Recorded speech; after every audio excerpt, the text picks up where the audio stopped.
Everything must be on the table. That is the underlying philosophy of the Bipartisan Policy Center's task force on debt reduction. Everything has to be on the table from a moral point of view and from a shared sacrifice point of view. You can't ask just one section of society to sacrifice and not take care of everyone else under our social contract. Only a balanced approach to our looming fiscal catastrophe will stabilize our federal debt. Such an approach recognizes simple arithmetic. Economic growth alone, raising taxes alone, cutting spending alone will fail. And such an approach maintains our competitiveness and global leadership without breaking the underlying social contract that this nation has built over the past century. The co-chairs of our task force, Senator Pete Domenici and Dr. Alice Rivlin, agreed to a comprehensive and balanced approach. And all 19 members of the task force had to agree to examine every aspect of federal fiscal policy. The task force met for a year and produced a plan that recommends fundamental changes in both spending and revenues. All of our task force members recognize that health care costs are one of the primary drivers of our debt. Systemic changes are needed to rein them in. We take a moderate and balanced approach that gradually phases out the tax exclusion for employer-provided health insurance and fundamentally reforms both Medicare and Medicaid. In Medicare, we move within a decade to a premium support system where beneficiaries receive support payments that they can either use to purchase private health care plans on a regulated exchange or to remain in traditional Medicare. Unlike some other models, our support payments grow at the rate of the economy plus 1 percentage point. That bends the health care cost curve sufficiently, but not so much as to endanger the ability of seniors to afford health coverage. Our plan also controls cost in traditional Medicare. We empower the Independent Payment Advisory Board to recommend changes to Medicare's basic benefit structure. Right now, Medicaid is a game between states and the federal government. Each side pushes off costs onto the other, breeding inefficiency and raising health care costs nationwide.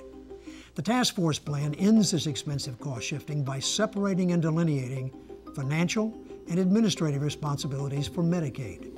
Some parts will go to the states and some to the feds, giving both parties incentives to reduce costs.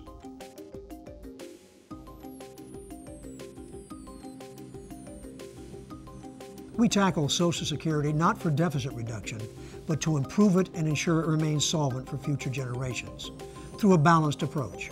First, adjust the benefit formula for longer life expectancy without raising retirement ages. Second, increase the level of income subject to the payroll tax for Social Security. And third, increase the minimum benefit. These and other adjustments will achieve sustainable solvency.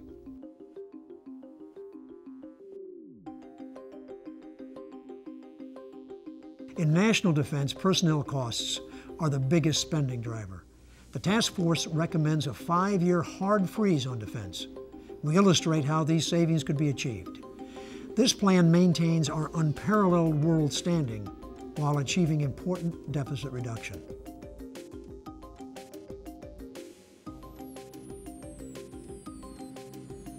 For other spending items, here's what we suggest. Freeze annually appropriated domestic spending for 4 years. Reform pension programs and adjust other entitlements such as farm programs.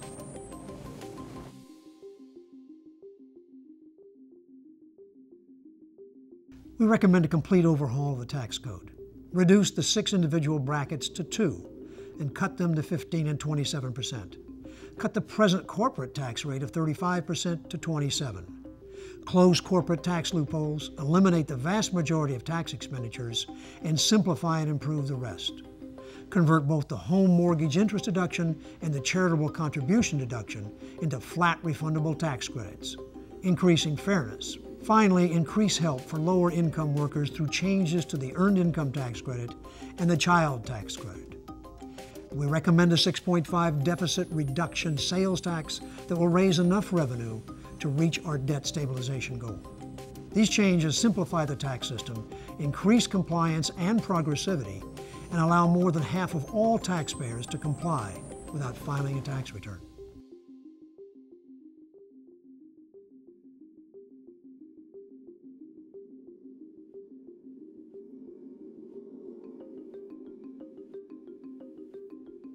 No debt reduction plan works unless it's enforced. We urge adoption of something we're calling SaveGo. It's based on our experience negotiating major budget deals in the past. SaveGo builds mostly on the 1990 Andrews Air Force Base Agreement that produced a process called PAYGO. That kept deficits from rising, but we need now a reform that cuts projected deficits. That is what SaveGo would do. The fiscal policies we recommend reach our goal of stabilizing the national debt at 60% of GDP. We involve all citizens. We keep our pledges to the most needy among us, and we're proud that major media analysts have praised our proposals as balanced, realistic, specific, and bipartisan. We need a deficit reduction deal soon, and we think the deal will look a lot like the one developed by these 19 citizens on the Bipartisan Policy Center's Debt Reduction Task Force.